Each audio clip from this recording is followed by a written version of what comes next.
बेर चढ़ाने का बड़ा महत्व है। यहाँ चढ़ाते हैं कि नहीं चढ़ाते? चढ़ाते हैं। शिवरात्रि के दिन बेर चढ़ाने का बड़ा महत्व है। और शिवरात्रि पर चढ़ा हुआ वो बेर उठाकर ले आइए और उस बेर को उठाकर रख लीजिए। मान लो किसी को उदर से जुड़ी हुई जब तकलीफ रहती है, पेट से जुड़ी हुई तकलीफ रहती है, पेट से जुड़ी हुई कोई भी प्रॉब्लम हो, अगर पेट से जुड़ा हुआ कोई भी रोग आपको लग गया और डॉक्टर की दवाई चल रही है, सारी औषधि चल रही है, जो शिवरात्रि पर आपने बेर चढ़ाया है वो बेर अगर आपके यहां रखा हुआ है, वो बेर उस रोग वाले व्यक्ति को खिला दीजिए।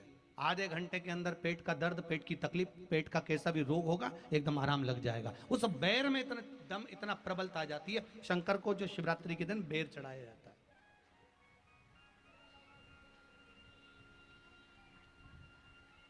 भगवान शिव पर समर्पित हुआ वो बेर का इतना महत्व महाराज। और जो देवता को उठाने के लिए बोर समर्पित करा जाता है, बेर भाजी आंवला उठो देव सांवरा, उसमें शंकर जी का भाव है, क्योंकि शिव जी का दर्शन भगवान नारायण उठते से ही करना चाहते हैं। सबसे पहले नेत्र खोले और मेरा शिव का दर्शन हुआ। बेर का भाव ही शिव का दर्शन का भाव।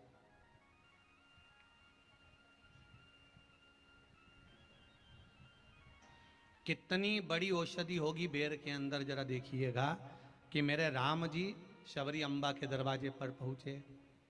आप लोग भजन में लेते रहते हो, शबरी संवारे रास्ता आएंगे राम जी, मेरा भी धन्य जीवन बनाएंगे राम जी।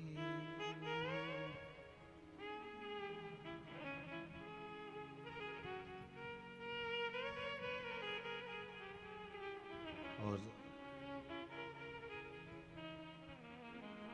बागों से चुन चुन के वो लेकर आई बेर की टोकरी लाई। खट्टे हो चाहे मीठे हो पाएंगे राम जी, मेरा भी धन्य जीवन बनाएंगे राम जी। शबरी ने राम जी को बेर दिए, राम जी ने बेर खाया, प्रेम से खाया। याद आया पीछे लक्ष्मण खड़ा है, राम जी ने लक्ष्मण को बेर दिए, ले लक्ष्मण ये बेर खा ले। लक्ष्मण जी ने बेर लिए, लक्ष्मण जी ने बेर को देखा तो वो शबरी अम्बा अपने मुंह से झूठा करके दे रही है। लक्ष्मण जी ने बेर लिया, पास में रख लिया, फिर लिया, फिर रख लिया। शबरी जी राम जी को बेर दे, राम जी लक्ष्मण जी को बेर दे, लक्ष्मण जी वो बेर लेके पीछे फेंकते जाए। उठाए फेंका, उठाया फेंका, उठाया फेंका। अब कोई लक्ष्मण साधारण है? जब भगवान राम विष्णु हैं, लक्ष्मण शेषनाग हैं, शेषनाग अगर कोई चीज फेंकेगा तो क्या पास में फेंकेगी? उठाया फेंका, कोसों दूर जाकर गिरा। और वो बेर कब काम आया? जब लक्ष्मण जी को शक्ति लगी, बाण लगा, लक्ष्मण जी मूर्छा होकर जमीन पर पड़े। सुषेण वेद को बुलाया और वेद से बुलाकर पूछा कि लक्ष्मण कैसे उठेगा? तो कहा संजीवनी लेकर आओ। संजीवनी लेने के लिए भेजा।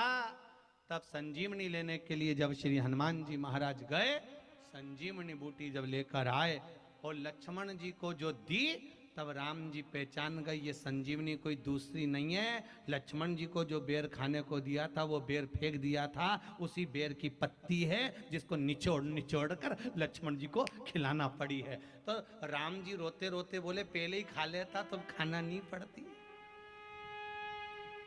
कोरोना का टीका पहले ही लगवा लेता तो दादा निपटता ही नहीं, लगे तो खाया ही।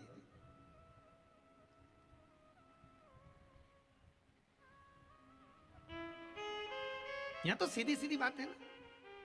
कहा पोलियो की दवाई जन्म लिए बच्चे से लेकर 5 वर्ष तक के बच्चे को पोलियो की दवाई पिलाई जाएगी। पोलियो की दवाई पियो तो हाथ पैर से विकलांग नहीं होगे। बोलो, बोलते कि नहीं बोलते? पियो विकलांग नहीं होगे।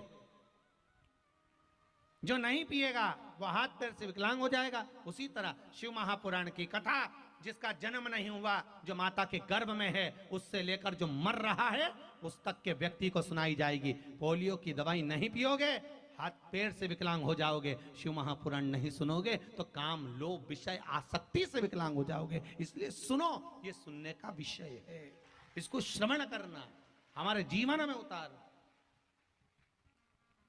ये मिलेगी।